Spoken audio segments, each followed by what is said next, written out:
Depois que Lula derrubou José Eduardo Cardoso do Ministério da Justiça, a saída de Leandro Daiello da chefia da Polícia Federal é dada como certa. Para o seu lugar, está em alta o nome de uma figura recorrente lá no meu blog, José Mariano Beltrame, secretário de Segurança Pública do Rio de Janeiro, como antecipou aqui a coluna Radar. Sim, do Rio de Janeiro, esse dos arrastões nas praias e nas linhas vermelha e amarela, do domínio do tráfico de drogas, dos tiroteios de fuzis nas favelas, dos assaltos, diuturna e noturnamente, como diria Dilma Rousseff, a motoristas e pedestres, do esfaqueamento dos ciclistas, dos roubos de carros e motos, dos assassinatos de policiais e até professor e tudo mais. Esse Rio mesmo, cantado em verso e prosa pelos camaradas do secretário na imprensa. O fracasso de Beltrame em garantir a segurança pública do Rio não poderia lhe render outra coisa senão uma promoção para um cargo de nível nacional, assim como a sua reprovação no concurso para delegado federal não o impediu de se tornar um delegado por outros caminhos. Beltrame ficou na posição 896 num concurso para 200 vagas, mas obteve a sua matrícula na Academia Nacional de Polícia por força de uma medida cautelar, cujo magistrado certamente desconhecia as decisões judiciais anteriores do STJ e do STF ocultadas maliciosamente com evidente má-fé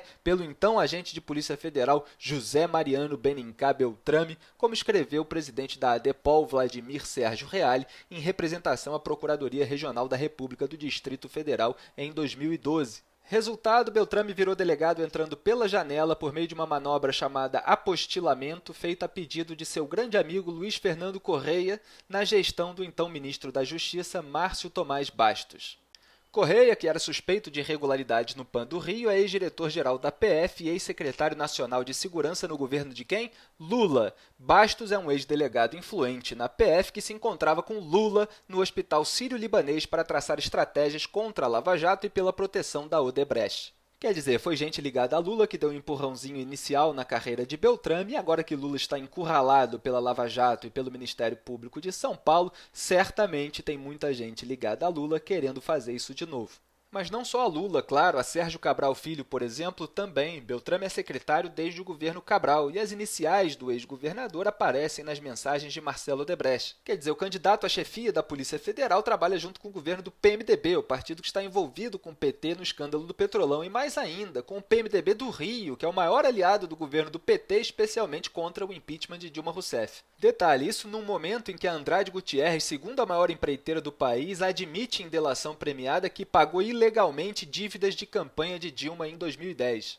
E há outros detalhes também que tornam Beltrame a cara do PT e do governo Dilma. Beltrame também virou réu em ação por improbidade administrativa relativa ao escândalo das viaturas superfaturadas, na qual o Ministério Público pede a devolução de quase 135 milhões de reais aos cofres públicos. Ele acumulou rendimentos de secretário de segurança e de delegado da PF, chegando a receber até 60 mil reais, muito acima do teto do STF. A esposa de Beltrame, depois de casar com ele, arranjou um cargo comissionado no governo Cabral e também acumulou a remuneração com a que recebia como professor em 2 outros cargos. Quer dizer, com um currículo desse não tem como não cair no gosto do pessoal lá de Brasília. E eu tenho uma informação de bastidor que indica o que o atual chefe da PF, Leandro Daiello, pensa do trabalho do Beltrame. O secretário sempre criticou a Polícia Federal por não fechar as fronteiras do Brasil, que era uma maneira, como eu tantas vezes escrevi, verossímil de se eximir da responsabilidade sobre o fracasso da segurança do Rio. Então o Daiello, numa reunião em Brasília, uns 2 anos atrás, soltou o seguinte, abre aspas, Beltrame fala que a gente não consegue fiscalizar 17 mil quilômetros de fronteiras para evitar a entrada de armas, e não fala que ele não consegue fechar 2 entradas da Rocinha para impedir que elas entrem lá. Fecha aspas.